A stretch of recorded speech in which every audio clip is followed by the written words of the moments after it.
Bonjour, chères sœurs et chers frères.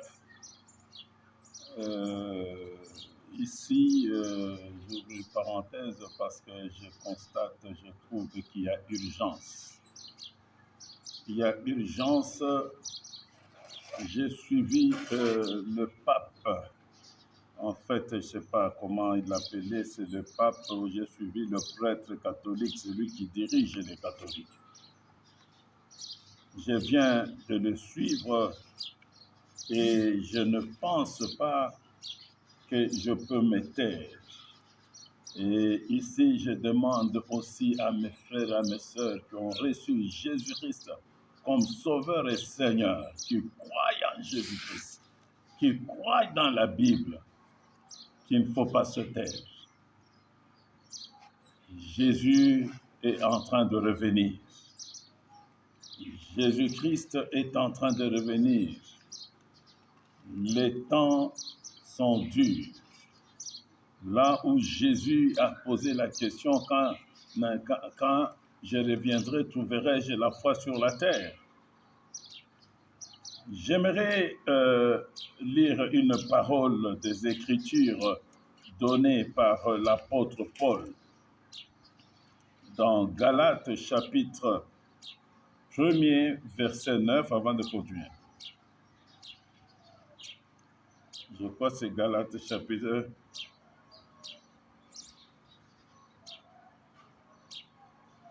Galates, oui.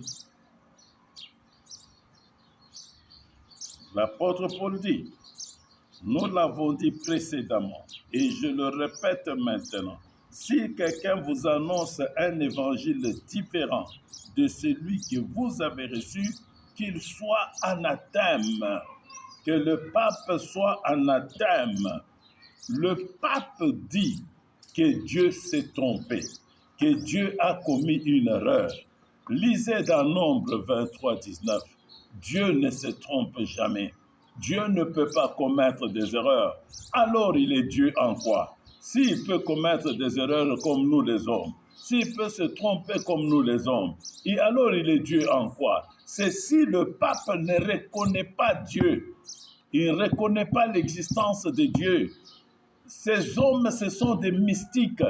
Ces papes, ce sont des gens qui sont dans le mysticisme, dans la franc-maçonnerie.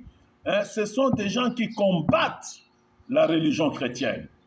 Ce sont des gens qui travaillent, qui sont au service du diable.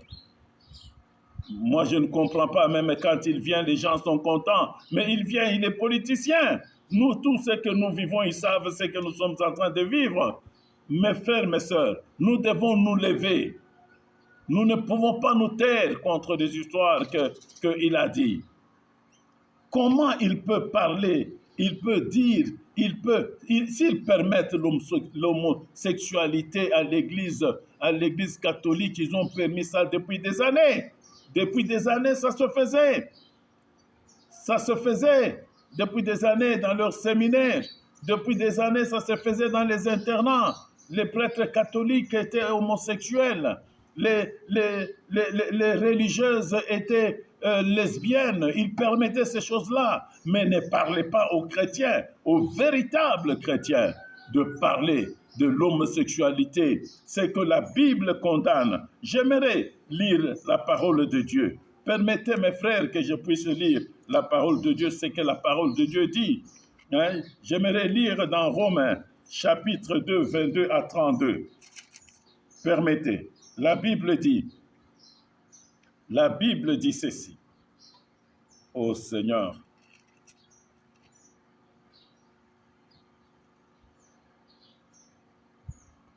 c'est dans Romains 2, 22 ou 1, 22, attends. Tellement que j'écrivais vite pour répondre.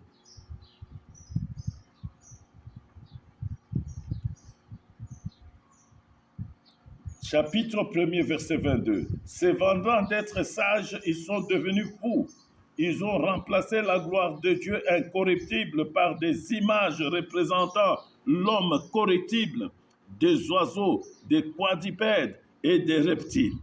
C'est pourquoi Dieu les a livrés à l'impureté. C'est pourquoi Dieu les a livrés à l'impureté, selon les convoitises de leur cœur, en sorte qu'ils déshonorent eux-mêmes leur propre corps.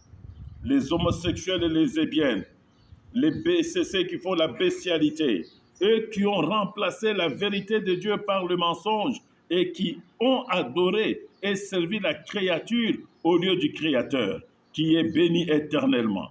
C'est pourquoi Dieu les a livrés à des passions déshonorantes, car leurs femmes ont remplacé les relations naturelles par des actes contre nature. Et de même, des hommes abandonnant les relations naturelles avec la femme se sont enflammés dans leurs désirs, les uns pour les autres, et ils commettent l'infamie, homme avec homme, et reçoivent en eux-mêmes le salaire que mérite leur égarement. Comme ils n'ont pas jugé bon d'avoir la connaissance de Dieu, Dieu les a livrés à une mentalité réprouvée pour commettre des choses indignes. Ils sont remplis de toute espèce d'injustice, de méchanceté, de cupidité, de perfidie, pleins d'envie, de maître, de désordre, de discorde, de fraude, de vice. Mes frères, mes sœurs, aujourd'hui, quand vous allez, aujourd'hui dans notre pays ici, les jeunes gens souffrent. Quand ils vont être engagés dans des banques, dans des sociétés, on leur demande d'être des homosexuels. Et s'ils refusent, on ne les prend pas là-bas. Il y a des choses, aujourd'hui, nous savons que la persécution viendra. Nous savons que la persécution est en train de venir. Nous savons qu'ils vont nous tuer, qu'ils vont nous mettre en prison parce que nous refusons. Nous refuserons et nous disons, ce n'est pas l'évangile que toi, le pape, tu donnes. Afrique, nous devons nous lever pour évangéliser le monde. C'est le temps. C'est le temps. C'est le temps. C'est le temps. Nous devons nous lever. Nous devons dire non à cette histoire que le pape est en train de raconter. Nous devons dire non. L'Église catholique a besoin d'être évangélisée aujourd'hui. Si il n'y a pas d'amour, c'est l'Église catholique qui a d'abord montré qu'il ne faut pas l'amour. C'est l'Église catholique qui a montré la haine au départ. Réveillez-vous, mes frères, mes sœurs. Réveillez-vous, il est temps de se lever. Il est temps de prêcher le véritable évangile.